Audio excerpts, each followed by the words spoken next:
Anggota Dewan Perwakilan Rakyat dan Dewan Perwakilan Rakyat Daerah ternyata banyak yang tersandung kasus korupsi.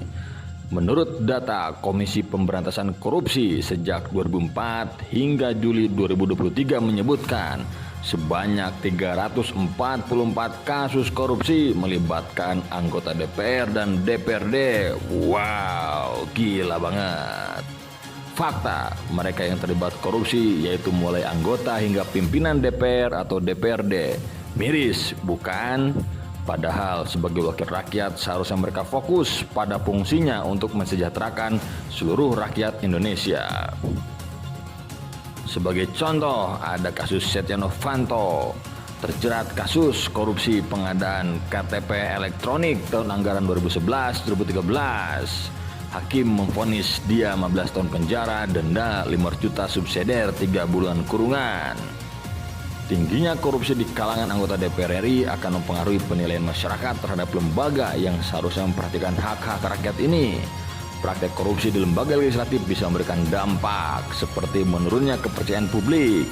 Berdasarkan survei indikator politik Indonesia bertajuk Evaluasi Publik terhadap kinerja pemerintah dalam bidang ekonomi, politik, dan penegakan hukum serta pemberantasan korupsi, 1.200 responden berusia 17 tahun lebih atau sudah menikah diminta memberikan penilaian tingkat kepercayaannya terhadap 10 lembaga dan juga partai politik. Hasilnya, DPR menempati posisi ke-9 dengan 62,6%, sedangkan partai politik menempati posisi terakhir dengan poin 56,6%. Padahal partai politik merupakan jalan bagi masyarakat untuk masuk ke dunia politik, termasuk dia ingin menjadi wakil rakyat di lembaga legislatif. Kondisi itu sangat memprihatinkan, mengingat partai politik dan DPR memegang peranan penting dalam sistem pemerintahan. Korupsi yang dilakukan anggota DPR semakin menurunkan kepercayaan publik terhadap lembaga legislatif. Dampak yang berikutnya adalah publik semakin apatis terhadap politik. Orang yang apatis terhadap politik artinya mereka tidak lagi percaya dan lebih memilih masa bodoh pada apapun terkait politik.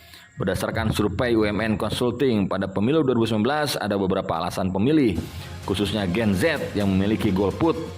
Apa alasan mereka? Sekitar 12,82% responden tidak percaya pemilu membawa perubahan, dan sekitar 10,26% dari mereka merasa visi dan misi paslon tidak sesuai dengan ideologi diri. Hal ini menjadi tantangan di setiap pemilu, termasuk pemilu 2024 mendatang. Padahal tingginya golput berdampak besar bagi negara, termasuk dalam hal pemberantasan korupsi. Dampak yang berikutnya adalah program pemerintah tidak berjalan. Korupsi yang terjadi di lembaga legislatif sangat berpengaruh pada program-program pemerintah yang berkaitan dengan masyarakat. Anggota DPR yang korupsi sangat mencederai hak-hak rakyat. Uang rakyat yang seharusnya dipakai untuk pembangunan fisik maupun non-fisik menjadi terhambat, bahkan sama sekali tidak terwujud. Dalam kasus korupsi KTP elektronik misalnya, pengadaan barang yang seharusnya bisa berjalan lancar akhirnya terhambat dan berefek pada warga sulit mengurus dokumen kependudukan.